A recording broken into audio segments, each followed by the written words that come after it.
E quanta gente ci sta? Buonasera a tutti e bentornati a Liberamente, variazioni e scorribande qui su Radio Libertà.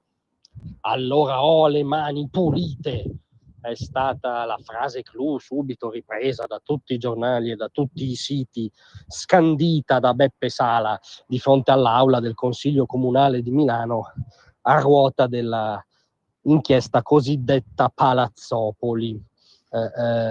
Ho le mani pulite. In questo modo Sala ha fatto definitivamente propria la retorica della sinistra più giustizialista, più moralista, più manettara, che è quella che ha messo un'ipoteca sulla prosecuzione del suo secondo mandato. Sì, perché la notizia ferale, soprattutto per i milanesi, è che Beppe Sala non si è dimesso, prosegue nella sua avventura, che poi è la disavventura della città e dei cittadini amministrativa. Lo fa in conseguenza sostanzialmente dell'accordo con i maggiorenti del PD di ieri, per cui di fatto Sala è un sindaco commissariato, accordo che sposta ancora più a sinistra l'agenda della sua giunta, che sarà un'agenda ancora più ideologica, per esempio ancora più sbilanciata sui dogmi del gretinismo e della guerra all'automobile, per fare solo un esempio. Ma la cosa interessante è che quindi Beppe Sala adotta la retorica, il linguaggio, la stella polare di questa sinistra ipergiustizialista, diciamo, travagliesca e travagliata. Le mani pulite. Ho le mani pulite, ha assicurato Beppe Sala. E chi se ne frega, sarebbe l'unico commento politologico all'altezza. Il punto qui non è se il sindaco ha le mani pulite, perché il sindaco di Milano non è un amministratore di condominio, cioè il sindaco di Milano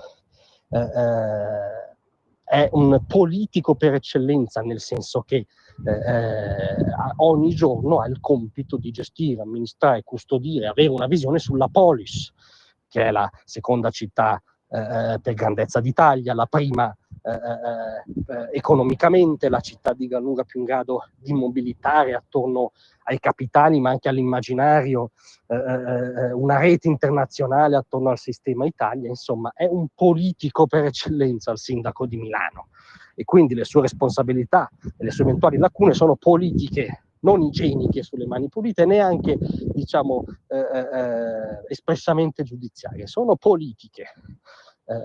Qual è l'onestà tipica del politico? Diceva Benedetto Croce che Beppe Sala e i suoi numerosi corifei ci faranno la bontà di non giudicare un becero sovranista con la bava alla bocca. L'onestà del politico, diceva Benedetto Croce, non è nient'altro che la capacità politica, così come l'onestà del chirurgo non è nient'altro che la capacità del medico e del chirurgo. Cioè è dirimente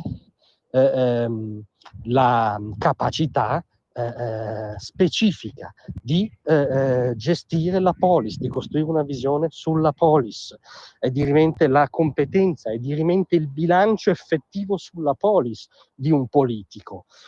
Quello interessa al cittadino, così come al paziente interessa che il chirurgo sia tecnicamente bravo, in grado di operare, abbia un passato, come dire, no, di operazioni confortanti, cioè è la capacità tecnica che anzitutto è sinonimo di onestà se fai il politico, perché fai crescere la città e il benessere dei tuoi cittadini.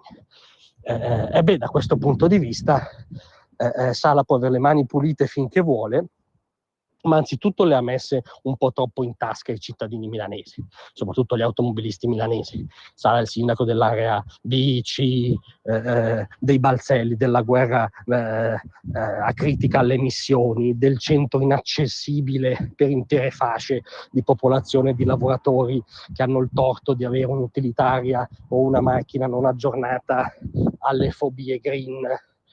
Sala è il sindaco che ha drammaticamente allargato il fossato tra la ZTL e le periferie, spesso addirittura espropriate di fatto al controllo dell'autorità pubblica. Ricordiamo clamoroso il caso di Corvetto, ma non solo.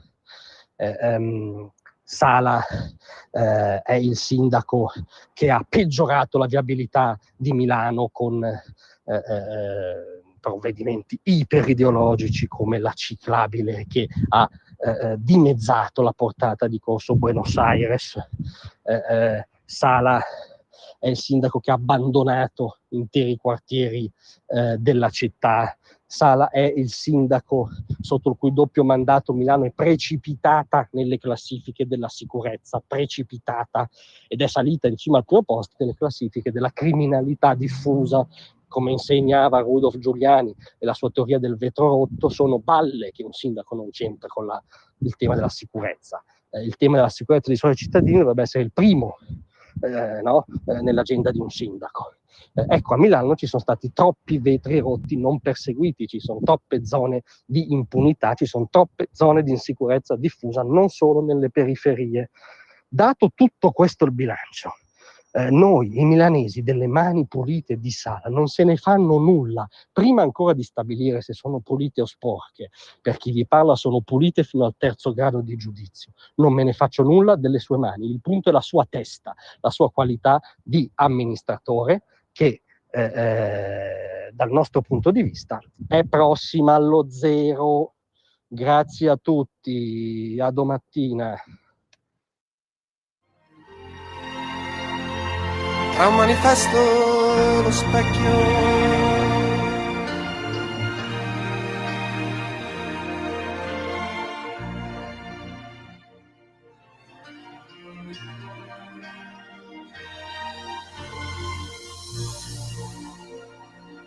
avete